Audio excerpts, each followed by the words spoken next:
madax dhaqameedka kala ah Suldaan Cismaan, Suldaan Cali, Suldaan Madar, Boqor Raabi Yuusuf Cabdillaahi iyo Boqor Faysal Cismaan Faarax Ereg oo si wada jira shir jaraa'id ugu qabtay magaalada Hargeysa ayaa beeniyay wada hadallo dhex maray beelaha ay madaxda u yihiin ee dhawaan shirku ugu soo dhamaaday buurta gacan libaax iyo xukuumadda madaxweyne Biixi waxaanay sheegeen inaanay wax wada hadallo diyaar u ahayn ilaa ay xukuumaddu fuliso shuruudihii hor yaalay geesta kalena waxa ay cadeeyeen inaanay beesha ay madaxda u yihiin ka qayb gali doonin shir la qaban qaabinayo kaas oo lagu wado inuu ka dhaco xarshin inaanu beenino dadka yagana u cadeyno warar baryahan ku tirikuteen ah oo social media iyo bulshada dhexdeedaba aad ugu badnaa kuwaasoo ah in garxajis iyo maamulka maanta halka ka jira wada hadal iyo kulan iyo shirar u socdaan wax ka jira ma jiraan reerku wuu shiray go'aan buu gaaray gacan libaax buu isugu tagay go'aanka wixii uu ku gaarayna muuska maamulka maanta jira ayay saaran yihiin cid wax ka bedeli kartaana ma jirto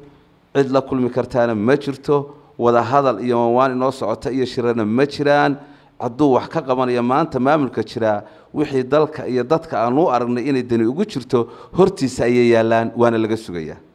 cid walba waxaan u cadeynayaa gudo iyo dibad wax ka bedelan wixii aynu gacan libaax ku soo qaadanay cid samayn karta iyo cid lama iman karta oo garxajis ma jirto garxajis midnimadiisuna waa muqaddis shir baryahan bal wadwaday oo la leeyahay waxa lagu qabanaya waa isaaq oo xarshin baa lagu qabanaya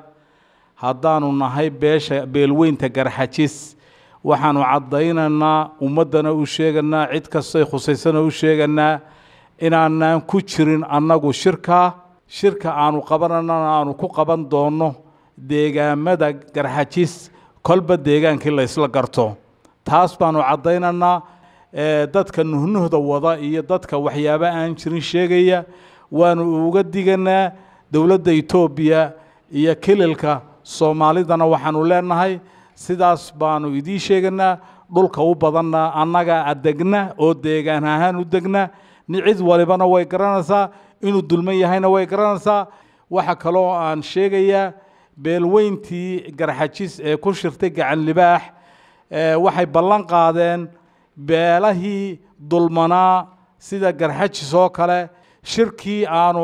ku baaqnay inaanu la kulmano iyo kulamadiina waanu bilaabanaa sidaa iyaguna ha u ogaadaan yaani wax madmadow gelin sidaa ay labada boqor sheegeen baa shirkaygan jaraa'id yahay garxajis wuu shiray dabadiyo gudaba wuu isaga yimi go'aan buu ku gaadhay buurta gacan libaax go'aanka dan gaarahoo garxajis leeyahay may saarin xoogga laakiin maanta dalku xaaladdu ku sugan yahay iyo qallooca ku jira baa xoogga la saaray looguna soo celin lahaa wada lahaanshihii iyo dowladnimada sidii loo samaystay iyo nidaamkeedii oo ah inay noqoto dowlad loo siman yahay oo nidaamkii ummaddu maxayda dhigatayna ku shaqaynaysa dadkuna gees ilaa gees u simayay in badanoo horena waa caddaynay maantana waa caddaynaynaa intii go'aanadii la gaadhayna sidaa la sheegay miiska maanta maxayda xukuumadda hogaaminaya yaaliin 8 qodob weeye 3 qodob garxajis baa ay khuseeyaan 5 qodob weeye wixii aanu dalkiya dadka kaga hadalay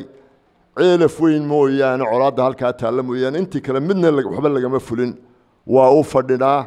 waxaanu leenahay daraanu leenahay kama naantalnay dalkiya dadkaanu ka talinay xukuumadda iyo maanta joogta waxaanu leenahay waa in la fuliyo oo ay dhaqan galaan oo baxayday xukuumadda ay ku soo noqoto